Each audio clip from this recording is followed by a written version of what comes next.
Anong mangyayari dyan? Hindi siya sisipot. Pag hindi siya submit, mapapakontempt siya. O tapos tuloy-tuloy, ay nako, mas malaki yung gulo. Kung makapunta siya, sagutin niya lahat ng tanong, hindi tapos na. Lungkot na lungkot ako sa mga pangyayari tungkol sa SMNI at kay Pastor Kibuloy.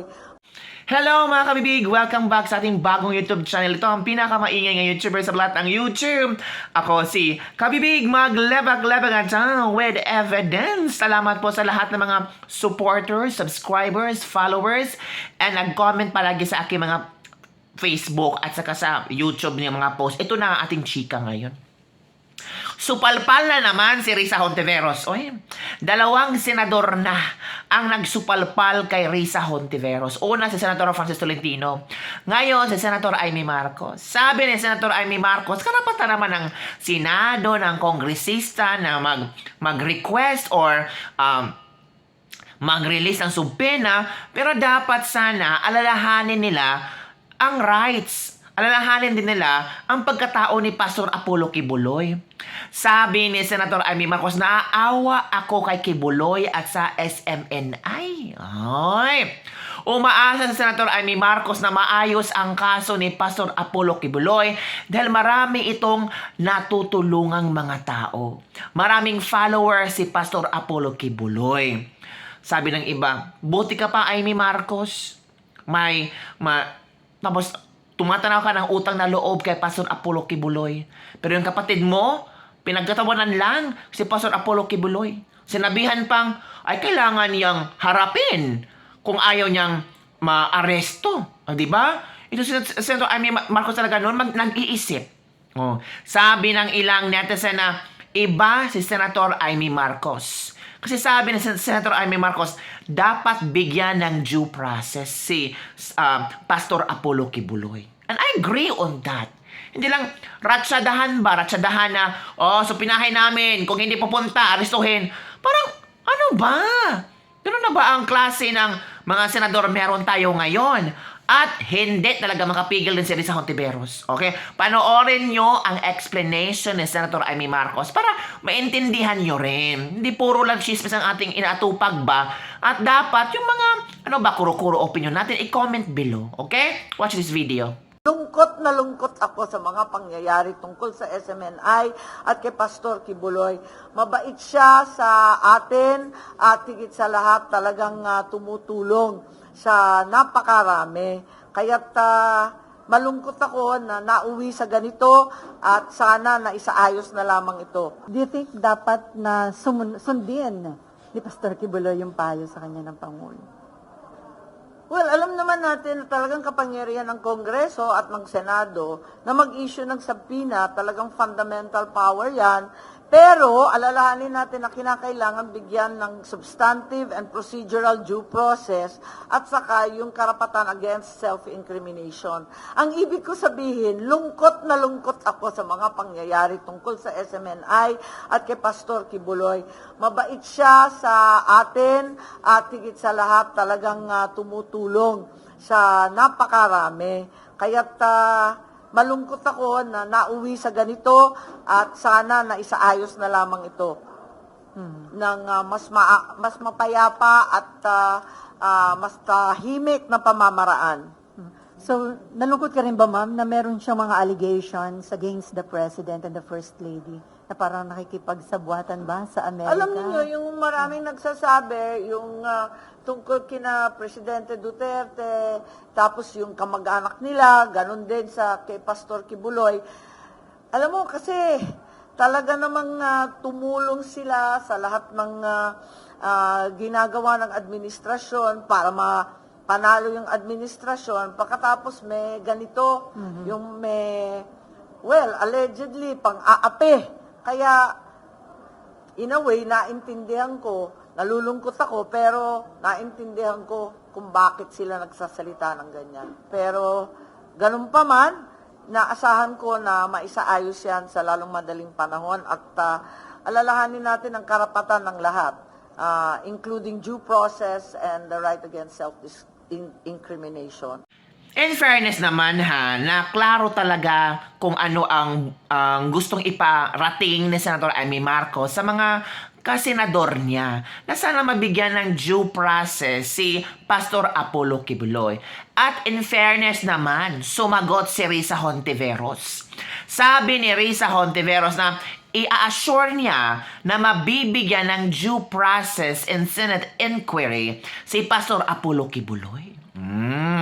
Talaga ba, Senator Risa Hontiveros? Kasi ang dami daw ang kaso si Senator Apollo Kibuloy. May, basta violence, mga pinagsasabi ni Risa Hontiveros at hindi talaga nakapagpigil si Risa Hontiveros. Naggumawa talaga ng video si Risa Hontiveros at take note, sabi ni Risa Hontiveros na Senator Risa Hontiveros ngayong last Tuesday, once again, call on the doomsday preacher Apollo Kibuloy to face his accusers and address the serious allegations raised against him in an ongoing investigation. Napanood niyo ba ang video ni Senator Risa Hontiveros? Parang galit na si Madam. I watched this video. The Senate Committee on Women, Children, Family Relations, and Gender Equality is conducting an investigation in aid of legislation, and it has the power to compel the attendance of witnesses, no matter how well connected they are. In the past, cabinet officials, lawmakers, and an incumbent Senate president, and even a former president have submitted to Senate subpoenas and appeared as witnesses. His constitutional rights, like all witnesses, are respected. Pero hindi siya mataas pa sa presidente, sa Senado, at sa batas. Sa kabilang banda, hindi po ako mangingiming, tumindig, laban sa mga nananakit sa kapwa. Lalaki, babae, bata, at kahit kadugo, gaya ng hindi nangingimi ang Senado na magsalita laban sa mga mapanakit, mapang-abuso at tiwali. Isa lang ang hinihingi sa inyo, ang magpakita sa Senado. Tinatawag niyong duwag ang testigong nakatakip ang mukha pero nagpasa naman ng affidavit habang hindi kayo sumusunod sa subpoena at nagpadala lang ng audio clip. Bukas po ang Senado para sa panig ninyo. Hinihintay namin kayo.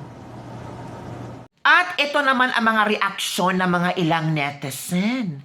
Sabi ng mga ilang netizen ba, itong si Risa Hontiveros ba, napaka-unfair. Oo.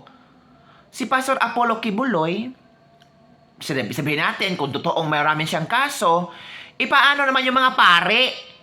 Mga pare na may mga kaso din. Thank you na lang. Hindi na lang pag-usapan. Hindi ba pwedeng tawagin niya sa Senado para mabigyan ng justice yung mga inapi at inabuso ng mga pare? Sabi dito ng isang hindi ka pala nangingimi at hindi ka namimili, Senator Risa Hontiveros. Bakit hindi ka mag-conduct ng investigation sa simbahan na maraming instances na involve ang mga pare daw di umano na mga yung mga naging abusado sila? Ay ano ba ito? Totoo ba itong may mga nagawang mga violence at pag-aabuso ang mga pare? Hindi ko alam yan. I never experienced that. Ano to, Risa Hontiveros? Double standards na naman? Kapalan talaga ng mukha mo, te. Sana maging fair ka. Kung isang pastor ay pinapatawag mo dahil marami siyang kaso, di umano, alleged na kaso, sana itong mga pare din natin sa Katoliko ay ipatawag mo rin. Kasi maraming na mga naabuso nila, biglang lang tumahimik at hindi na nag-file ng kaso. Anong nangyari? Ay, yan ang sabi ng mga ilang netizen. Naku po. Ito ay mga komento lang ng mga netizen, disclaimer lang. Di ba? So for me naman, rights naman ni Pastor Apollo Kibuloy kung pupunta siya or hindi. Pero sabi nila, para malinis ang pangalan ni Pastor Apollo Kibuloy, buti na lang na pupunta siya at sagutin ang mga aligasyon. Sabi ng ibang tao, kung pupunta siya, sasagutin niya ang mga aligasyon, posibleng babanatan siya ng mga ilang senador na galit sa kanya. posibleng ito'y amitsa na si Pastor Kibuloy ay tawag ito, i-degrade yung pagkatao niya. Huhusgahan na agad na maraming Pilipino. O di, lalong papangit ang tawag dito, si Pastor Apollo Kibuloy at yung Kingdom of Jesus Christ niya. Diba? So, lalong papangit, lalong mamamansahan yung pagkatao ni Pastor Apollo Kibuloy. Diba? So, what do you think, mga kabibig? Dapat bang pupunta sa Senate hearing si Pastor Apollo Kibuloy? Or, i-dead mo na lang niya at maghintay na lang siya ng kaso sa Supreme Court? Comment down below and don't forget to like, subscribe, and share this video. Bye everyone! See you next time!